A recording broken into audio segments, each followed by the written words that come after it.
Боломт банк нь нийгмийн хариуцлагын хүрээнд хиймэл оюун ухааны боловсролыг дэмжин ажиллаж байна. За тухайлбал AI Academy Asia-тай хамтран AI for Women 100 харьцан 6 хөтөлбөрийг ивент тэтгэжээ. Уг хөтөлбөр нь эмэгтэйчүүдийн технологийн салбарын оролцоог нэмэгдүүлж байгаагаараа онцлог гэлээ. Охид эмэгтэйчүүдийн хиймэл оюуны мэдлэг ур чадварт суралцуулах зорилготой тухайн хөтөлбөр нь энэ оны 3 дугаар улиралд хэрэгжилж эхэлжээ. Энэ хөтөлбөр нь хиймэл оюуны боловсролыг түгээн илрүүлэх эмэгтэй багш мэргэжилтнүүдийн оролцоог нэмэгдүүлэхэд чиглэж байна. За хөтөлбөрт оролцогчид хиймэл оюуны үндсэн ойлголт, практик хэрэглээ, алгоритмын суурь, дата боловсруулалт зэрэг мэдлэгийг онлайн болон дадлагын хосолсон хэлбэрээр судалж, сурсан зүйлээ сургалтын хөтөлбөр үйл ажиллагаанд үр дүнтэйгээр нэвтрүүлэх боломжтой юм.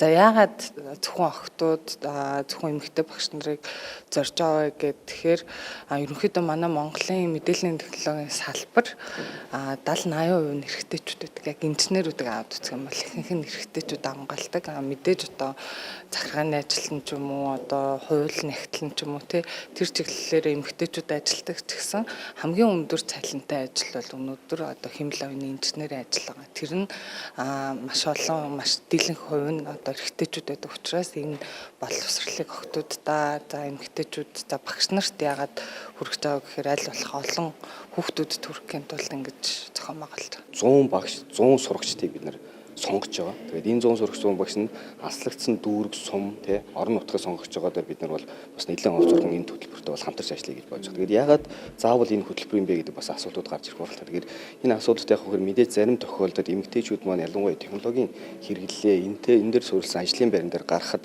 арай дутмаг мэдээлэл очиж байгаа гэж бид нар харж байгаа. Тэгээд энэ дээр бид нар бас нэлээд түлхэж үзүүлэх гэж байгаа. За нөгөө талаас гендерийн тэгш бодол байдал гэж ярьж байна. За тэгээд цаашлаад ер нь бол хиймэл оюун ухаан улс орны хөгжлийн гол тулгуур болох юм байна гэж хараад байгаа. Тэгээд энэ хөтөлбөр маань яг энэ хөтөлбөрөөр нь 100 гэдгээр дуусчихгүй гэж бидний хувьд харж байгаа. Бидний одоо ойлгож байгаагаар дээр нь хамтарч ажиллаж байгаа байгууллагын одоо төлөвлөсөн байгаагаар яг хөр багш нар маань төгссөн багш нар маань цаашлаад үргэлжлүүлээд яг тамтай хамтраад цаашлага энэ мэдлэгээ бас одоо заана гэж бид нар хараад байгаа. Өөрөөр хэлбэл тэр орон нутгатаа үргэлжлүүлээ заана.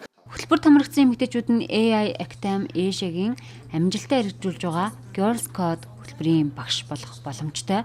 Мөн үүгээрээ хиймэл оюуны боловсролыг дараагийн үеийн сурагчид, оюутнуудад хүрэхэд хувь нэмэр оруулах ач холбогдолтой байна.